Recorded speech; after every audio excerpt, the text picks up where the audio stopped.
Joining me now is Sky News contributor Kosha Gada. Kosha, let's start in New York City, where the mayor there, Democrat Mayor Eric Adams, is now siding with Donald Trump on the illegal immigration issue. You can't get any clearer than this message. Those who are here committing crimes, robberies, shooting at police officers, raping innocent people, have been a harm to our country. I want to sit down and hear the plan on how we're going to address them. Those are the people I am talking about, and I would love to sit down with the board of czar and hear his thoughts on how we're going to address those who are harming our citizens. Kosha, this comes after the New York governor, Kathy Hochul, made similar remarks. It seems like they're appreciating now that Trump's mandate is overwhelming. This is what people even in blue city New York want. That's quite something. We also have those mayors that are saying they'll go to jail before they ever cooperate with them. So I think the left is a little bit scattered and they're figuring it out. But in his case, between immigration, even spending, he came out and said something positive about Doge and Musk recently, crime.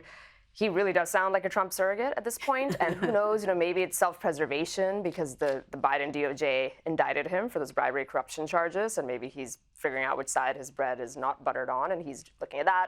Maybe it's political expediency because it's so clear, as you say, where the country's pulse is on these issues and where the popular sentiment is. Or maybe he is one of those, 20% of black men came out and supported Trump. Maybe he's one of them. Well, it's interesting because they are making that distinction. They're saying illegal immigrants who commit a crime. Kathy Hochul said she'll pick up the phone herself and call ICE and have them deported. So they are not making that blanket statement that if you're here illegally, we're going to back you being deported. But it's still the sort of language we're hearing you wouldn't have heard from Democrats a few years ago. For sure. Particularly in New York. Now, the New York Post ran a story on Scott Presler. If you don't know who he is, he played a crucial role in flipping Pennsylvania, the Keystone State, the crucial swing state. He's got an organisation called Early Vote Action that he founded after the 2022 red wave never came about, the midterms there. Let's hear how he handles the media. I noticed that when you urge people to action, you often include the word peacefully. Is that to avoid another Jan 6 type incident? With all due respect, it's to avoid people like you guys saying that I'm anything but. My motto is to just be super cute, have my data and facts, treat everyone with love and respect, and as you can see, an army of people will follow. Super cute with data and facts. He's not the stereotypical GOP operative, but his ground game, what he's managed to do in Pennsylvania, really, if the Republicans are serious, they should be replicating that across the country. He has just been hugely effective, and it shows you that even in a country where so much money is involved in politics, you can have a campaign like that it's hugely impactful and is a genuine people-led campaign. 100%. So he emerged in this election as one of the field generals of the ground game apparatus that Republicans always lagged Democrats in, alongside Charlie Kirk and the Turning Point gang, as well as others like Chris Maloney, and even Elon Musk was doing a lot in the last 45 days to turn out the vote.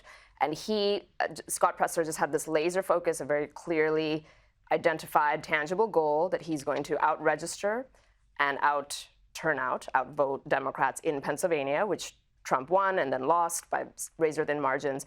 And he just identified with data, 80,000 hunters that had not voted in the last 4 elections but are primed to be Trump supporters. Something like 120,000 truckers. The Amish, this was really funny. There are like 400,000 Amish. And he targeted them and figured out a way to make it easy for them, to vote in a way that works with their norms and customs and all of that.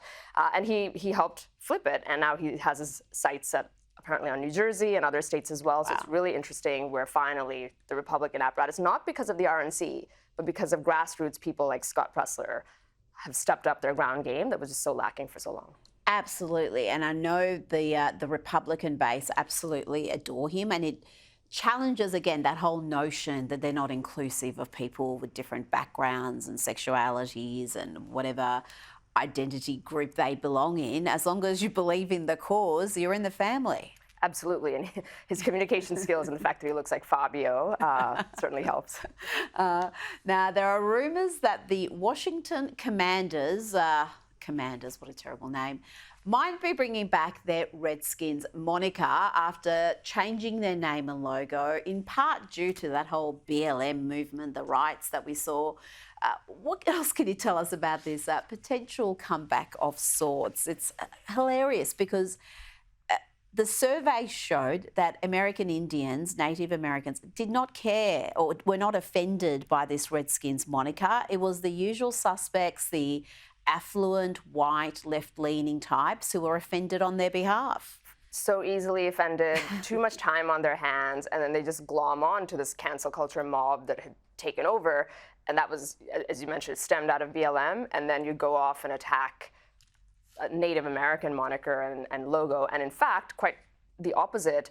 Some people in the Native American community were actually upset with it because they say that it was actually very nice and you're sort of paying homage or tribute to this patriarch that the character depicted in that logo, and you, by taking it away, you're actually, being disrespectful. So nothing is concrete yet. It's still discussions are underway, but I do wonder if post the election we see this shift now and where it's more acceptable again, and that woke pendulum swung too hard and maybe it's coming back. Maybe this is a case in point. I can imagine merchandise sales won't be as good long term with Commanders as opposed to Redskins. I mean, they had a very iconic brand there that they destroyed.